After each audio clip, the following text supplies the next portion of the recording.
जय हिंद दोस्तों, इस वक्त मैं CFPF के एक मिनी एक्सपो में यहाँ पर दिल्ली में आया हुआ हूँ और इस वक्त मैं हूँ स्पेशलिस्ट मोबिलिटी व्हीकल यानी कि एटॉर के स्टॉल पर। और इस वाहन की क्या क्या खासियत है आपने अभी तक देखा होगा, रिपब्लिक डे में भी इस वाहन का इस्तेमाल किया गया था। और क्या क्या इसकी स्पेसिफिकेशन है और कितना ये मतलब हमारी आर्म फोर्सेस को एक आप टैक्टिकल बढ़त दिला सकता है, इसके बारे में हम जानेंगे। Sir, what's your good name? मेरा नाम कर्नल सत्येंद्र पंडित है और मैं JSW गेको मोटर्स में काम करता हूँ। सर, बात आती है इस वाहन की जो कि काफ़ी देखा गया है, चर्चाओं में बना हुआ है और लोग काफ़ी इसके बारे में क्वेरीज जानने की कोशिश करते हैं कि आखिर ये कैसे काम करता है, क्या है ये वाहन। ये एक ऐसा वाहन है जो दुनिया में शायद अकेला ऐसा वाहन है जो हर तरीके से काम करता है। कोई भी टेरेन हो, चाहे वो पहाड़ हो, रेगिस्तान हो या फिर आपके नदी नाले, सबको पार कर जाता है, दलदल में चल जाता है।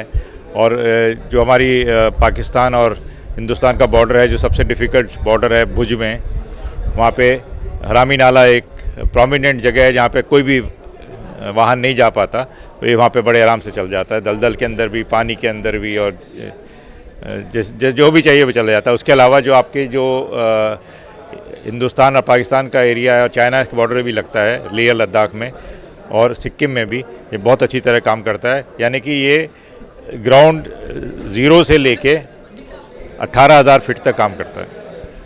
यानी कि सर ये मतलब एक प्रूवन मशीन आप इसे कह सकते हैं। मतलब जैसे कि आप कह रहे, आप सर आर्मी में रहे, उस टाइम के हिसाब से अगर देखा जाए तो ये जो टेक्नोलॉजी इस वक्त इस्तेमाल हो रही है सेना में, तो उसका क्या इस तरीके से इसका टेक्निकल बेनिफिट मिल सकता है? जैसे कि आप बता रहे हैं कि जोग्राफिकल कंडीशन कैसी भी हो, ये वहाँ पे काम करता है। अभी थोड़ी देर पहले ही मेरे से एक शख्स मिले जो रिटायर हो चुके हैं फ़ौज से। बोले हम पूरी ज़िंदगी इस तरीके की गाड़ी को ढूंढते रहे और अब जाके फ़ौज में इंडक्ट हो रही है। शायद मैं आपका ये जो सवाल है इसमें सही तरीके से आंसर कर पाया हूँ ये वक्तव्य सुना के। इसको आप चाहे लोड कैरिंग के लिए, इक्विपमेंट कैरिंग के लिए, या आपके कोई भी जो जवान हैं वो आराम से किसी भी तरीके से, किसी भी जगह से और किसी भी दिशा से आप जा सकते हैं दुश्मन की तरफ।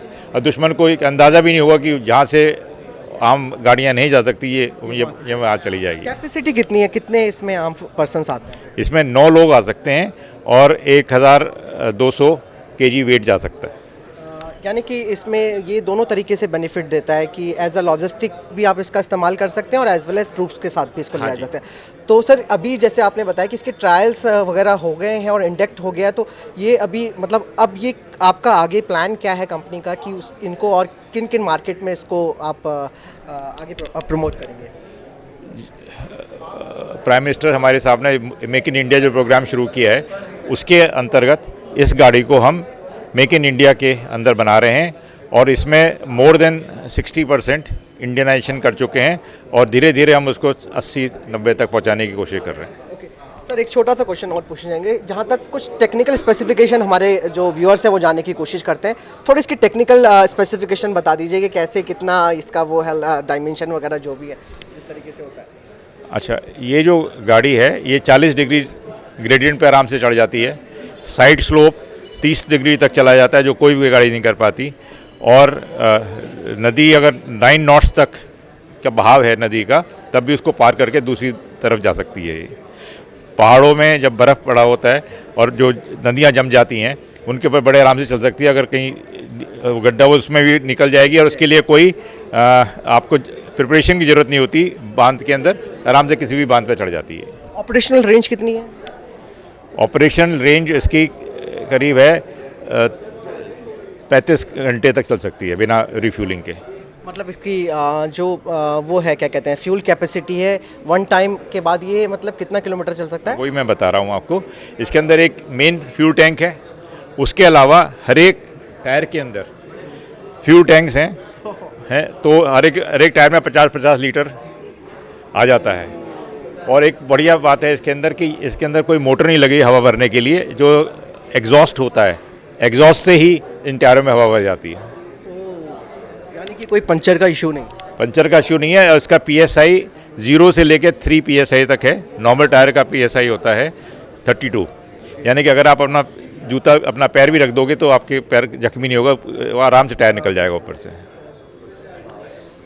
तो दोस्तों आपने जाना कि कितना वर्सेटाइल है ये स्पेशलिस्ट मोबिलिटी व्हीकल, और भारतीय सेना को एक लंबे वक्त से इसकी ज़रूरत थी। जैसे कर्नल साहब ने बताया कि कोई उनके मित्र भी उनसे मिलने आए, उन्होंने कहा कि उस टाइम इस तरीके की टेक्नोलॉजी की सेना को ज़रूरत थी, लेकिन ग्रेजुअली जब प्रोसेस शुरू हो चुका है और मेक इन इंडिया के तहत भारत आगे बढ़ रहा है, तो ये उसका एक बहुत बड़ा उदाहरण आप देख सकते हैं। और सर बहुत बहुत धन्यवाद, आपने अपना कीमती वक्त दिया और आपने हमें बताया इसके बारे में। नमस्कार कहूँगा। तो मिलते हैं फिर नए सेशन में फिर कभी। Thank you.